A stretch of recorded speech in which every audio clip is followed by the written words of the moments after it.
오늘의 마지막 강의입니다. 자, 교재의 310쪽부터 313쪽까지의 임파워먼트라고 얘기를 해요. 임파워먼트라는 거는 제가 대학교 때 이 단어가 이제 처음으로 나오는데, 내가 가진 권한이나 책임을 누군가에게 나누어 준다는 거예요.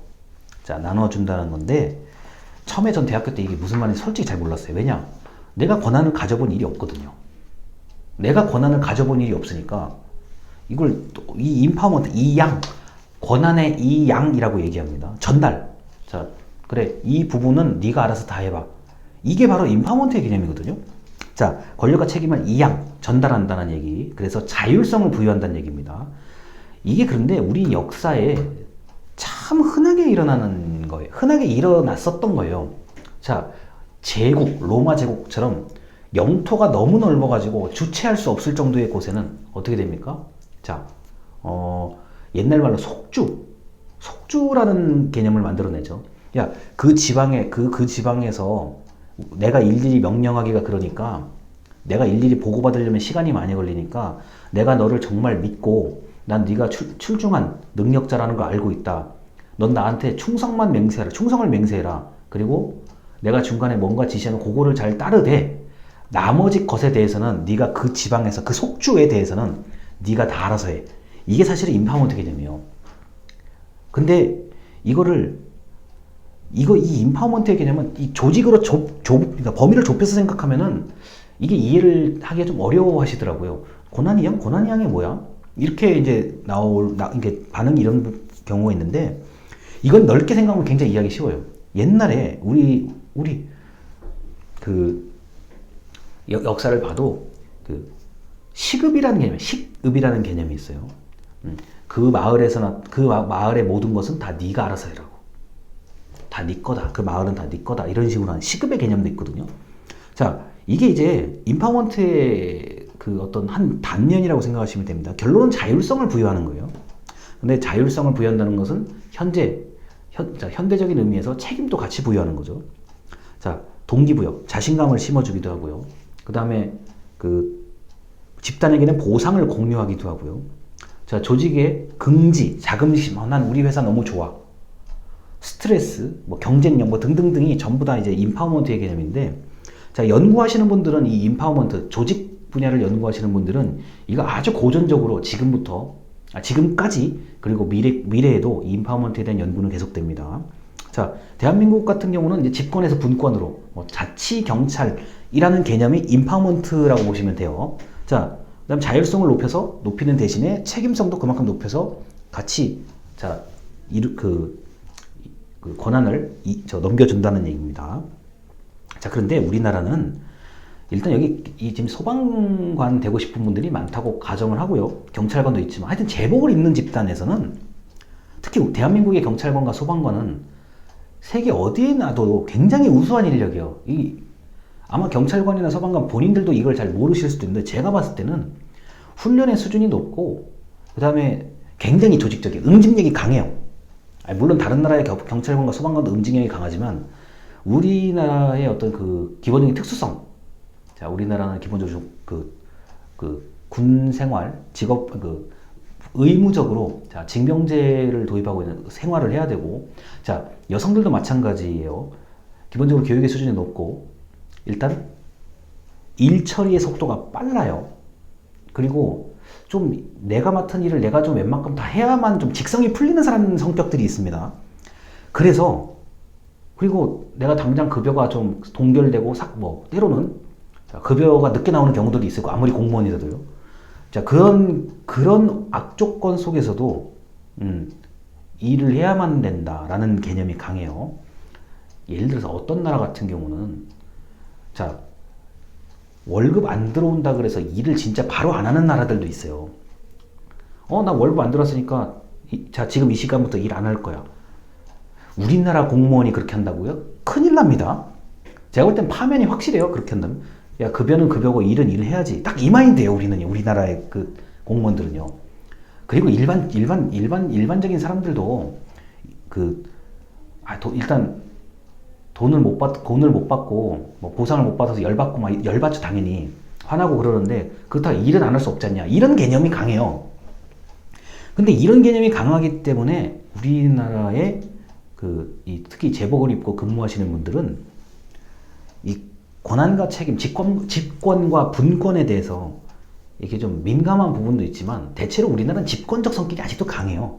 중앙 집권적 성격이 강하다고. 피라미드 위에서 쭉 지시하고 쭉 보고하고 일 처리하는 그런 그게 몸에 좀 배어 있거든요. 자, 그런데 그렇다고 하더라도 책임과 권한이 어느 정도 이게 전달되지 않으면 너무 중앙에 일이 과부하가 걸린단 말이에요.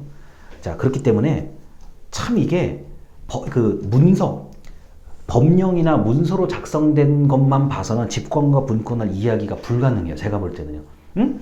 분명히 법령에는 분권이라고 쓰여있는데 실제로 해보니까 이게 집권이에요. 그 반대인 경우도 있고요. 특히 우리나라는 5천년 내내 중앙집권 역사예요. 삼국시대도 마찬가지고 통일신라부터 쭉 철저하게 중앙집권 체제로 해오려고 노력했던 나라죠. 자, 고려 때 어떻게 됩니까? 태조 왕건이 자, 고려를 건국하면서 자, 지방의 호족들과 혼인을 통해서 중앙집권을 이루려고 했고요.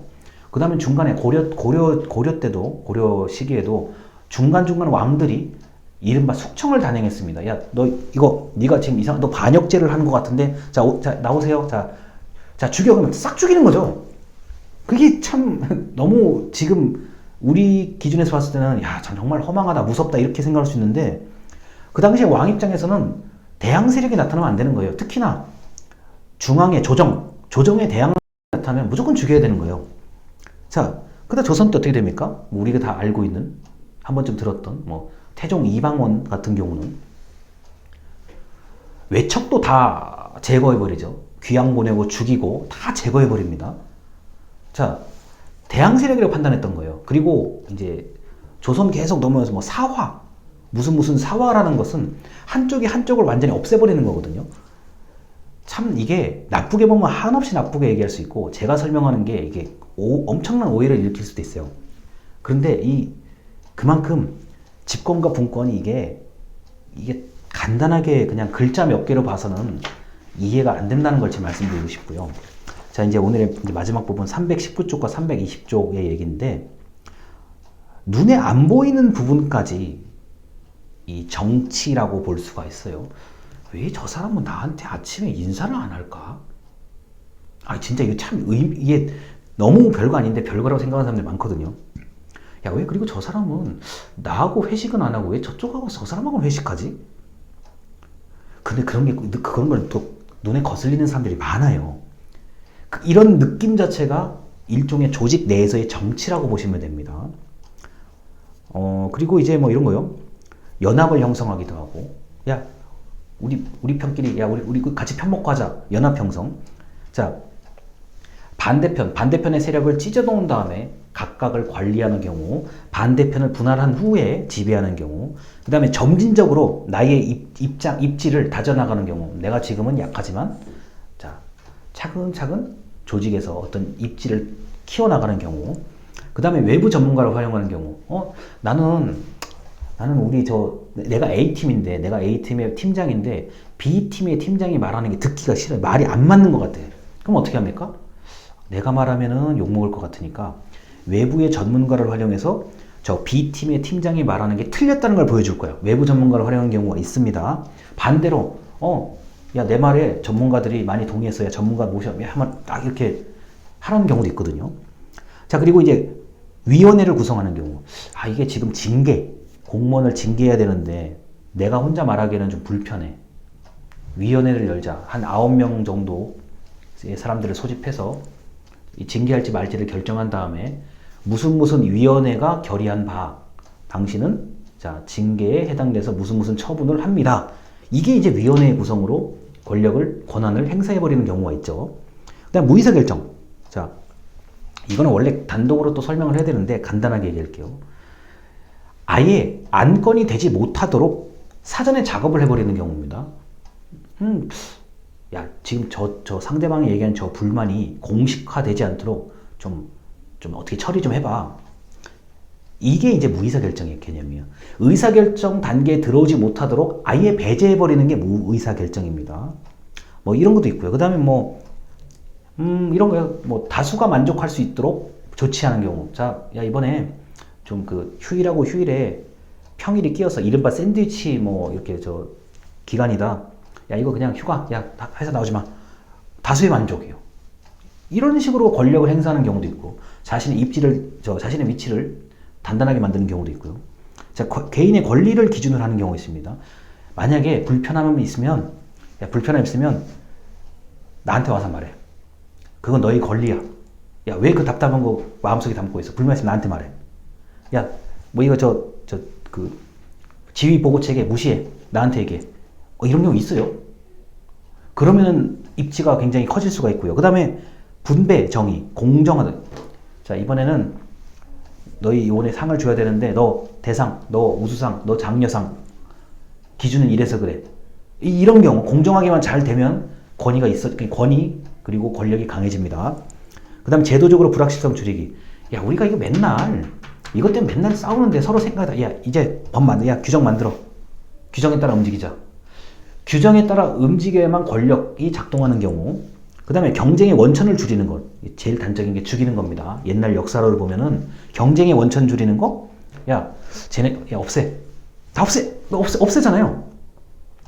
이게 옛날 방금 말했던 사화 무슨 사화 같은 거. 사람을 없애버리는 게 이게 사람이라는 원천을 없애버리는 것. 근데 이게 너무 잔인하잖아요. 제가 어떻게 합니까? 저 사람이 저 집단에는 A라는 저 인물이 핵심이야. 쟤만 없으면 저 집단 저 집단은 의미가 없다.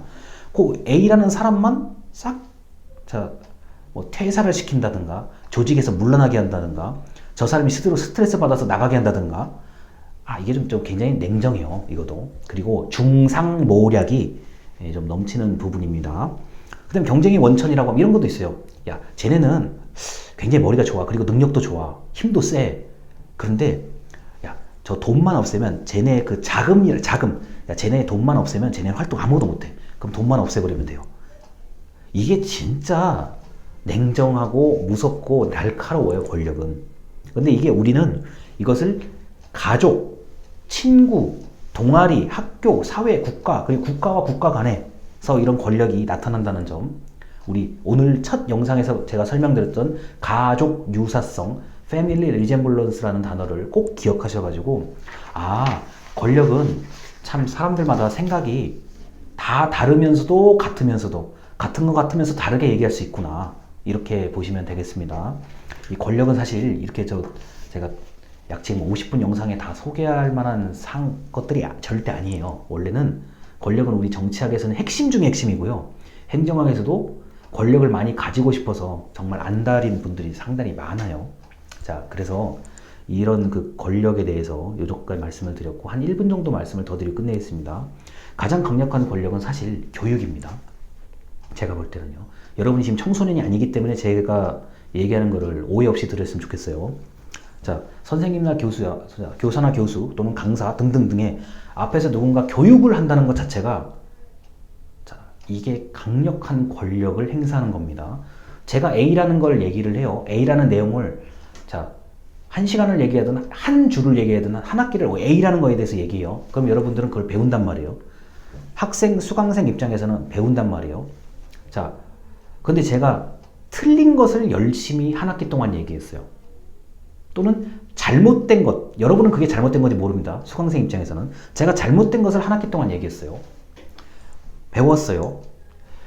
내가 배운 것이 틀렸다고 확실히 누군가가 얘기해주지 않는 한 그 사람은 잘못된 것, 틀린 것을 알고 평생을 살아갑니다. 가장 오랫동안 강력하게 권력을 행사하고 권력을 유지시킬 수 있는 것이 바로 교육이에요. 그래서 교육은 제가 나름대로 저도 그 교육에 대한 가치관이 있는 사람인데 정말 잘못된 것, 틀린 것 이런 것을 교묘하게 만약에 얘기한다 그러면 누군가가 그것이 틀렸습니다. 그건 아닙니다. 라고 얘기하기 전까지 그것을 진실로 믿고 살아간다는 것, 그게 가장 강력한 권력의 어떤 권력의 표현이라고 보시면 되겠습니다.